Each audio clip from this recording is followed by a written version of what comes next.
Hello, ladies and gentlemen, and welcome back to Watch More Movies. I'm your host, Ricky, and today we'll be discussing two separate but similar-ish topics. I will be going over my 2025 year in film, as well as touching briefly on the Oscar nominations that just got released. But first, the Oscar nominations. I think this was a stacked year, in terms of each category, having people who represented their respective categories and an abundance of them.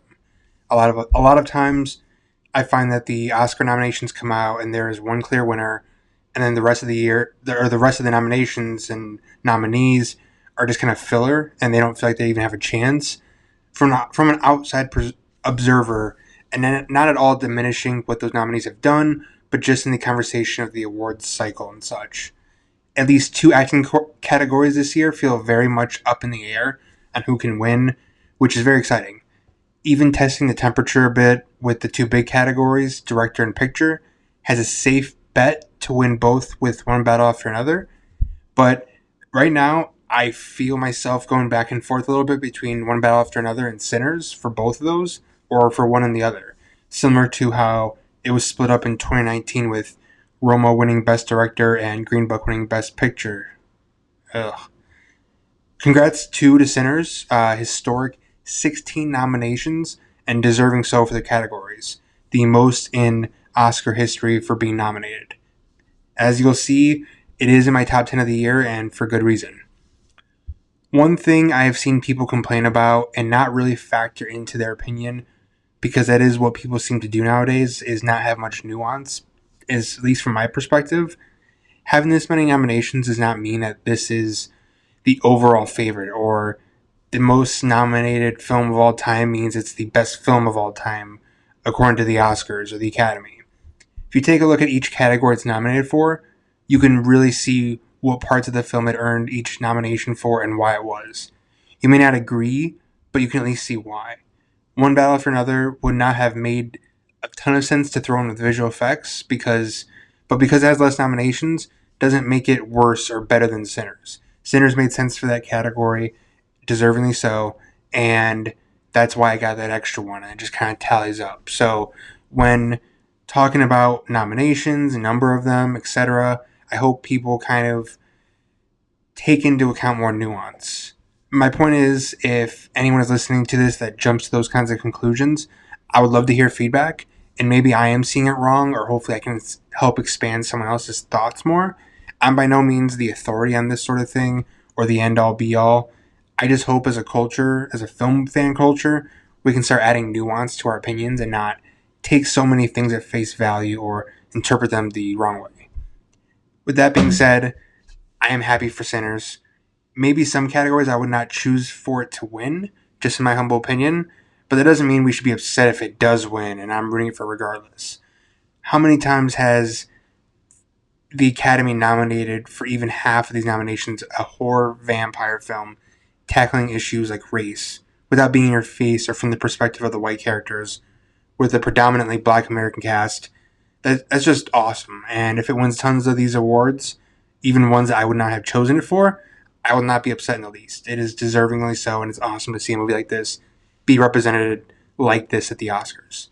I'll save my predictions and hopes for a different episode, but that is something I just wanted to touch on while it's still fresh relatively, and that will be a fun discussion with my predictions and hopes as we get closer to March 15th. Now on to 2025 in film. For the last month or so, like many people, I'm sure that at the end of the year, I was playing quite a bit of catch up with what came out last year. Before we get into what I have seen and what I would want to quote-unquote rank, here are a handful of notable films that, as of the recording this, I have not seen yet.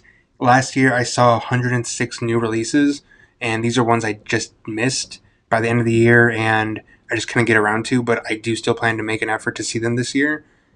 First, though, again, these are the ones I missed: Paddington in Peru, Freaky Tales, On Becoming a Guinea Fowl, Thunderbolts, Zootopia 2, Eternity, Until Dawn, Ballerina, I Know What You Did Last Summer, Roofman, Good Boy, Nobody 2, A Big Bold Beautiful Journey, Steve, Keeper, Resurrection, The Legend of Ochi, The Testament of Anne Lee, Father, Mother, Sister, Brother, The Lost Bus, Ash, Hedda, Play Dirty, Cover Up, and La Grazia.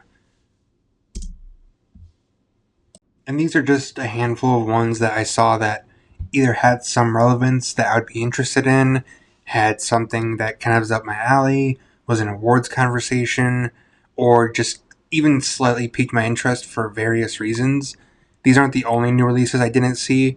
There are many that I did not see that I just genuinely do not intend to, but those are the most notable ones. And whether it was the newest Predator movie or early 2025 action sequel, The Accountant 2, or even some under the radar international Oscar hopefuls like Palestine 36, I wanted to get as much films as I could before doing this episode. If you follow me on Letterboxd, I do have a 2025 list of all the films I've seen and the ranking of them. I don't want to go through all of that as I've seen just, like I said, 106 new releases, and it'd be a longer podcast than I'd like to. But if you are interested in my ranking, it is there. It is subject to change, full disclosure. So if you're listening to this, my top 15 ranking, as I'll get to in a minute, and it's different than what I have on Letterboxd, it just depends on the day. But these are pretty much, I feel, pretty comfortably set in stone. So what I will do is go through my top 15 films of the 2025 and throw in some honorable mentions. Another caveat I want to add really quickly is that I'm not going to be going through my worst films of the year or a lot of the ones that, or any of them really that I didn't like. I don't want to necessarily just focus on bashing movies. I do have strong opinions on a lot of movies, but I don't want to make that the sole focus of the show or anything like that. So I'm just going to be giving you a handful of honorable mentions, one or two sentences about them, what they're about. So if you're interested in them, you can check them out. But my first honorable mention is Palestine 36, the political thriller set in 1936 that was Palestine's Oscar entry this year. Did not get in, but it would have been just as deserving as the other nominees. Great year for international Oscar nominees this year. Jay Kelly is the next one. Noah Baumbach's latest meditation about an aging Hollywood star, with an incredible George Clooney performance and a great third act to round it out. The Perfect Neighbor, the devastating documentary about the woman in Florida who was harassed by her neighbor for close to 2 years and was ultimately murdered, told nearly through the POV of police body cam footage. Really gripping, really tragic, but I highly recommend it. It's on Netflix now. Mickey 17, Bong Joon-ho's follow-up to Parasite, stars Robert Pattinson as a man in the future who is cloned repeatedly while on a voyage to colonize a planet. It's a very funny sci-fi comedy with Pattinson's performance being a real standout in this one. The Long Walk, the latest adaptation from Stephen King, a devastating and exhausting alternate reality where, in order to recruit more people for the military, the U.S. hosts a long walk with one young man from each state to walk as long as possible until they cannot. Really tense, and the characters pull you in from minute one of meeting each of them. You know that all but one will make it out alive, but it doesn't make it any less engaging and attach you to each of these characters. I did do an episode about this earlier in the show, so check that out on the YouTube or any podcast feed wherever you're listening to this. Lurker is a music industry set thriller about an obsessive fan infiltrating his favorite artist's world and the power dynamics that come from fame and fandom. Really tense and uncomfortable, but poignant in today's age of social media and fandom. Begonia, a paranoid three-handed thriller starring Jesse Plemons and Emma Stone, the newest from Yorgos Lanthimos. It is about two men who believe that the CEO of a pharmaceutical company is actually an alien sent from another world in order to destroy humanity.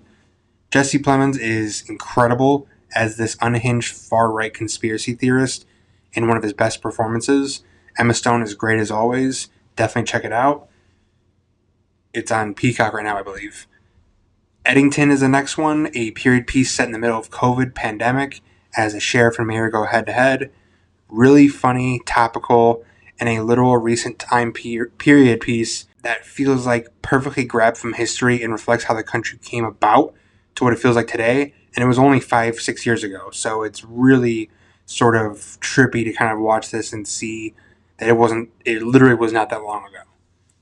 The next one was a big one this year, but is Weapons, a great thriller that I want to go back and revisit soon. And it's less horror, but there are some definitely horror elements and a lot more in the line of a David Fincher thriller than horror. Although that aspect is not short here with certain scenes, and if you've seen it, you know exactly what I'm talking about. It was very cool to see Amy Madigan get in for Best Supporting Actress for her role in that movie, and if you haven't seen the movie, I will not spoil that role, but definitely check it out if you've not seen it. The Ballad of Wallace Island is a cute and quiet little dramedy about a fan of a former folk music duo who uses his recent lottery won wealth to hire them to come to the island he lives on and play a concert just for him. It's really charming and breezes through quickly. It's on Prime Video now. Little Amelie, or the character of Rain, is an animated film that took me by surprise and really emotional by the 10-minute mark into the very end, the entire way through. Especially as you learn these characters around Amelie and how they impact her. So those were my honorable mentions. Again, check them all out.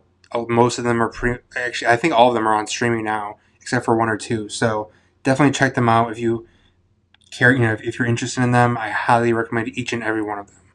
But now here are my top 15 of the year. For my 15 through number 1, some of them I've already talked about in other episodes. Some of them I haven't even talked about at all. But I do want to just touch on them briefly. So they won't be full reviews or even super in-depth analysis, but enough that you can kind of get across what I liked about it or why I liked it to some degree. So with that being said, number 15 is Cloud. Cloud was a surprise for me. I wish I'd seen it sooner because I had almost the chance to see it way back in the 2024 Chicago International Film Festival. It follows a man in Japan who is an online reseller on the rise with his business, but maybe his goods are not as good and quality as he makes them out to be online. Again, not something uncommon in today's age, but why is it relevant? Soon he begins to discover that people who had purchased from him before begin to terrorize him and his girlfriend at their new home/warehouse. While it isn't as straightforward as that, it does something that I am finding more and more interesting in this new day and age with social media, technology, things that impact us. The idea that not just being successful and still making money in your endeavors, but that public scrutiny always has an impact on us, either mentally, socially, or even financially. This is a really methodically paced thriller that takes its time with what it wants to say and doesn't spoon feed it to you. So I really am glad I sought this one out and sought it out before I made this episode because this definitely deserves to be in my top 15 and should have been seen a lot more by more people by the end of the year. And I'm a little upset it didn't get on more people's lists, but if you have a chance, go see Cloud. Number 14 was a total surprise for me and one of the biggest hits relative to its size of the year. Came out at the very beginning of the year, and I just watched it within the last few weeks. My wife has been trying to get me to watch it for months, and I'm really upset I didn't watch it sooner. It is One of Them Days, starring Keke Palmer and SZA. Their chemistry pours out of the screen, and like many buddy comedies, at least the best ones, they feel like they've been friends their entire lives and doesn't feel like acting whatsoever. It's one of those movies, especially in a comedy, that the plot is probably something you've seen before. Some of the side characters are kind of placeholders and what you'd expect. But in these comedies, you don't need super original or super, thematically deep subtext. If you have your two leads being funny and heartfelt and their chemistry, like I said, pours out of the screen, that's what the best comedies do, at least buddy comedies. So One of Them Days is definitely one of the funniest movies of the year, if not the funniest. And it was, again, if you saw the ads for it, or you heard about it and just were kind of on the fence about it, trust me, you will not be disappointed. Number 13 is actually now out on HBO Max. If I Had Legs, I'd Kick You. Not to denigrate what Mary Bronstein and Rose Byrne uniquely accomplished here, but the comparison I've seen that is as close to this as I can make for people who are very kind of outside the film space bubble. It is uncut gems, but in the shoes, in the POV of a mother. Perfect comp if you're recommending this. Rose Byrne gives the best performance of her career, in my opinion, as someone who may not have wanted to be a mother, but doing everything she can and doing the best she can to hold it all together despite borderline losing her sanity. It is raw, it is visceral. Obviously, I cannot relate to being a mother or being a woman, but it is something that you just feel the frustrations of every day, and you just can't help but just clench your fists in frustration for this woman. And honestly, it's the best lead, actress performance on in the Oscars this year. For my personal opinion, it would be my choice. But as a film in a whole, If I Had Legs I'd Kick You is really, really good. And ASAP Rocky also makes an appearance and was really good, as well as Conan O'Brien. Just, oddly enough, both of them in a movie together, as serious as this one is, both of them really gave really good performances, and I really hope to see more from them. But Mary Bronstein's, direction and Rose Byrne's performance are the true stars here. And if you have a chance, I'd strongly recommend this one. Number 12 is a far left turn from the previous two movies, but it is deserving to be on here nonetheless. It is Train Dreams, which is on Netflix now.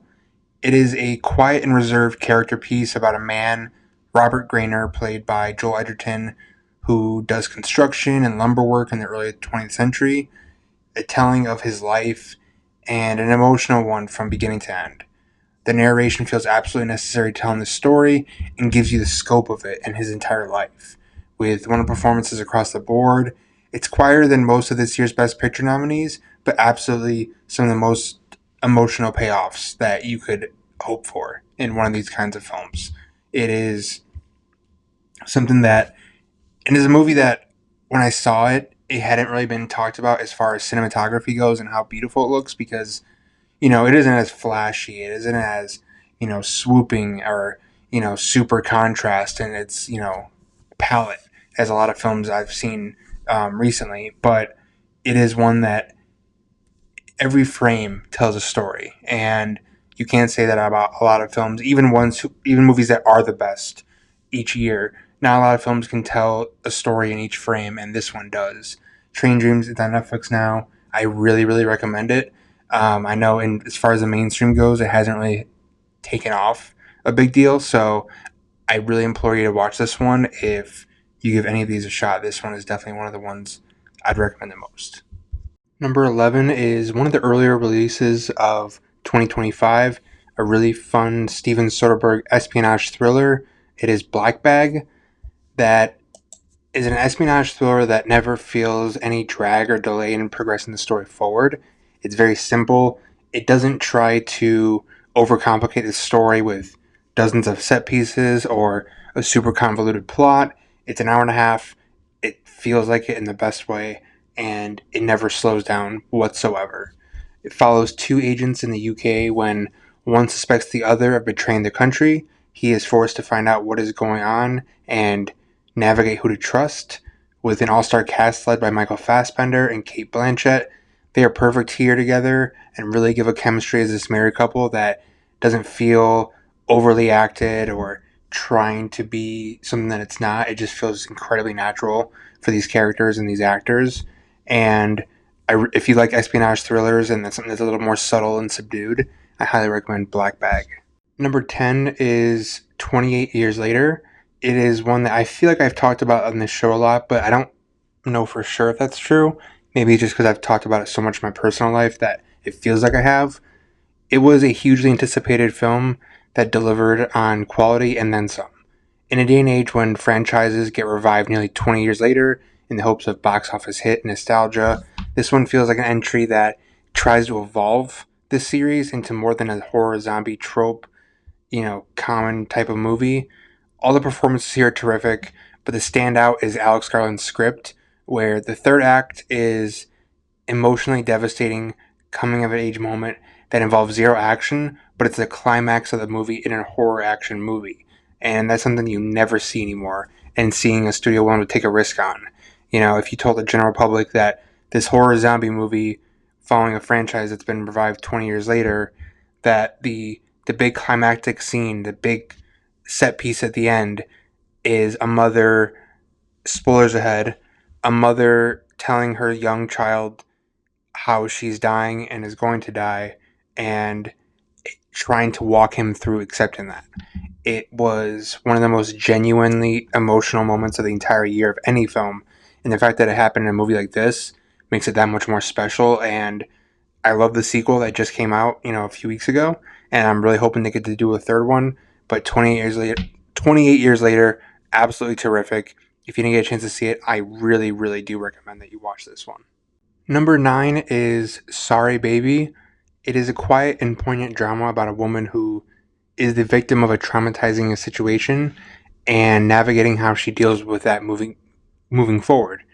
Writer, director, and lead of the film, Ava Victor, cements himself as a strong voice in this independent filmmaking niche that there's going on right now. It hits you at every emotional turn, but has the ending that you can't help but love. It really hits you in the gut by the end and throughout. And the traumatizing event is never specifically shown. It's implied and kind of shows you from literally other side of the street view, which was really smart. And something about that moment really really hit hard because you know what's happening, you have an idea, but just seeing from an outside perspective, or at least an outside point of view where you don't see anything, and the way it was filmed and shot was really unnerving. So I really implore Victor for doing this and for not making it something super, you know, trauma porn as it's referred to. So I really hope you get a chance to check out Sorry Baby if you get a chance. It's on HBO Max now. But number 9 is Sorry Baby. Number 8 was one of the more recent movies that I caught up with finally. It is The Secret Agent. The Secret Agent was a film that came came out through Cannes back in the early summer, winning Best Director, Best Actor. Ever since has been on a roll across the U.S. with voting bodies with this film. It follows a man in 1970s Brazil who is on the run and looking for refuge. Without giving too much away and going too much into it, because I feel like I want to give myself an excuse to talk about this movie in depth down the road, and it is best to go in blind with this movie. It's much slower pace than you'd expect to be given the plot and sort of upbeat style of the film, at certain moments at least. But boy, does it have an impact and weight to it. With an absolutely incredible lead performance from Wagner Moura, who I was so happy to see land the Best Lead Actor nomination this year. The Secret Agent is, when you hear the plot of the movie, is definitely not what you would expect to, especially if you're just a casual moviegoer looking for, on the run and that kind of thing. But, and I did do a episode months ago for The Running Man where I talked about movies about being on the run or being hunted and trying to think outside the box of, with those. And this would have been on it because it is definitely not like those movies that I did talk about in the episode, but it has that same idea of being on the run, and it is done so incredibly well that I really wish that I had seen this earlier because this would have been great to talk about for hours on end. But number 8 for 2025 for me was The Secret Agent.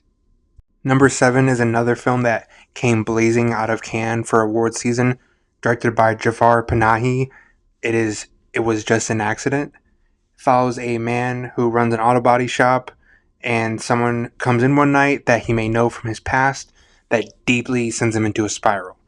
As he starts to get others involved to confirm the identity and plot to do something with him, the lines get more blurred as you are with this group trying to figure out if it is the right thing to do and if it's even the right man, if it's the correct man.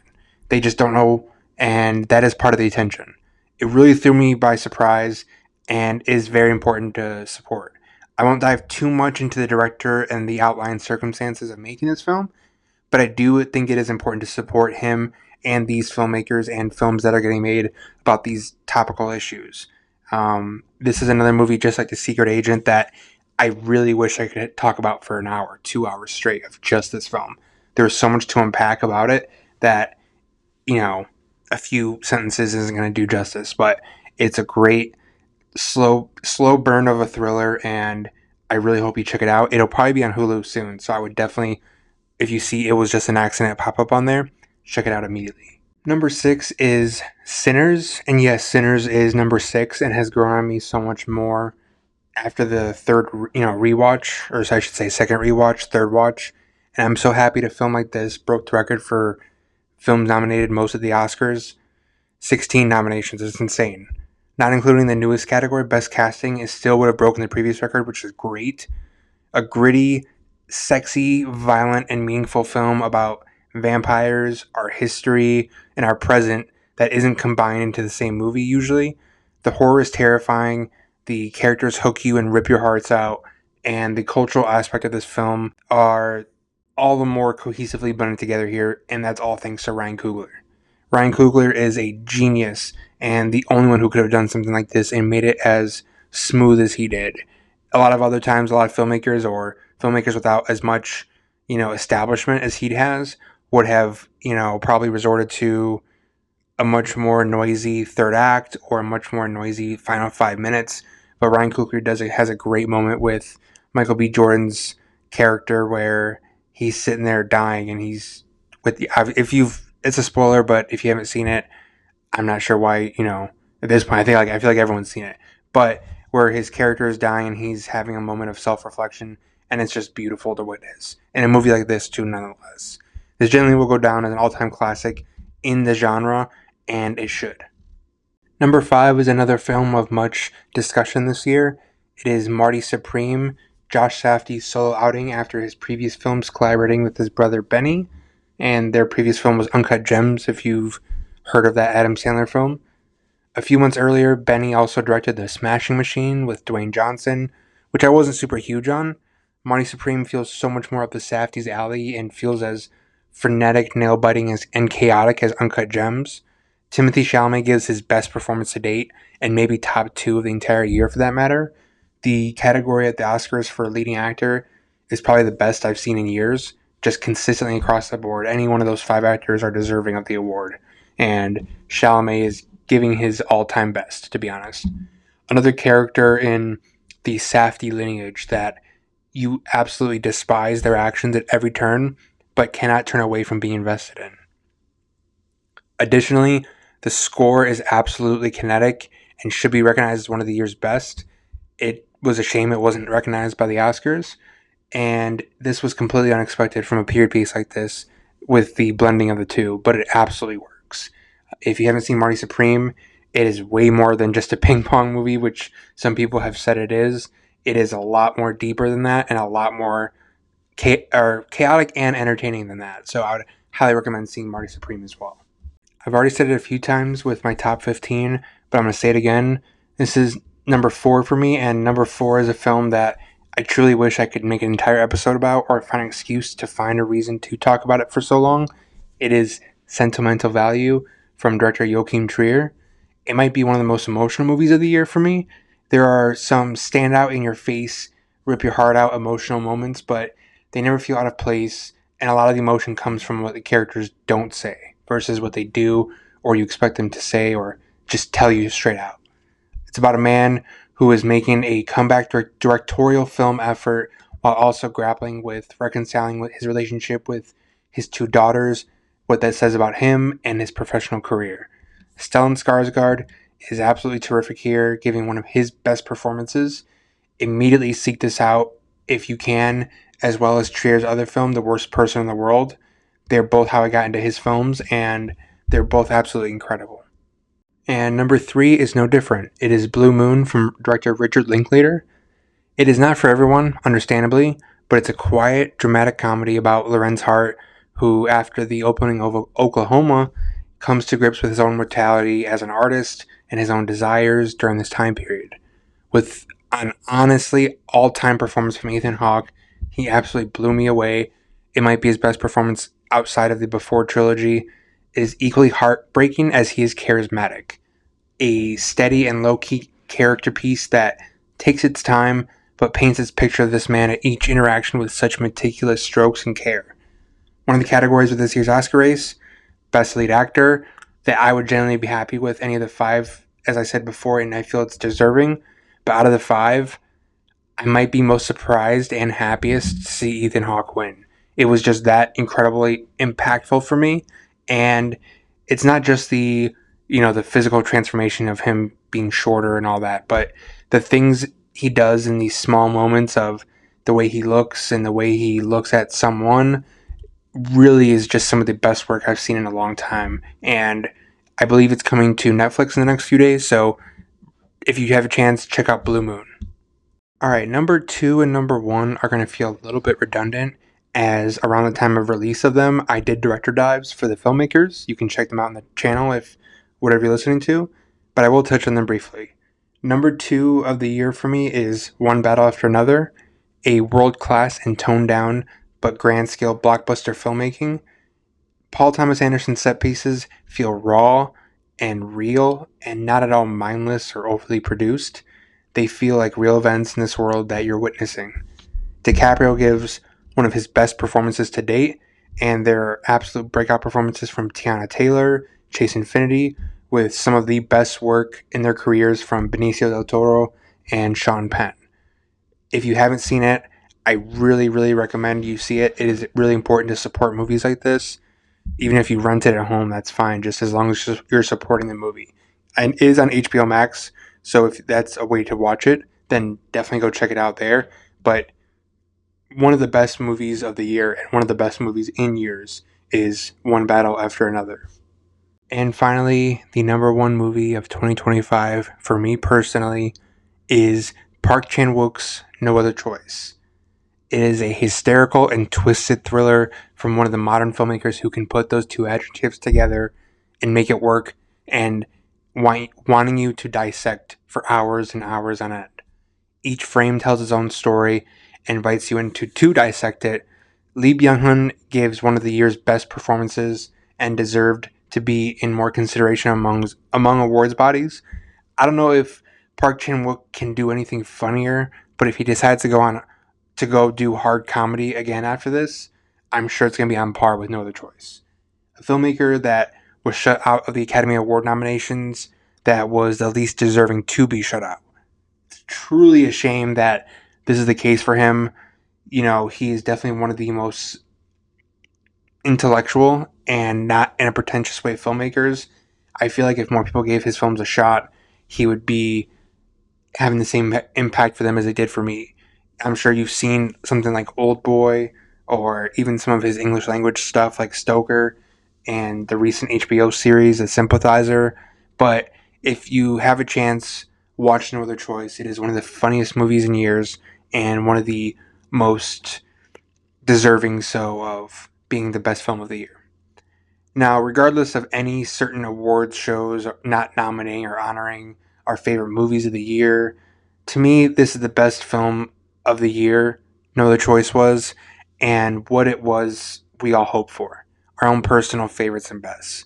It's subjective at the end of the day. No one can take our own opinions. I hope that when we're talking about the discourse around, Oscars and the best of the best or the worst of the year, that it's all just our own opinion. The Oscars are a great thing to say. This film won an Oscar. It won the award, but it is not the end all be all of, you know, of film and what it means to be number one or the best.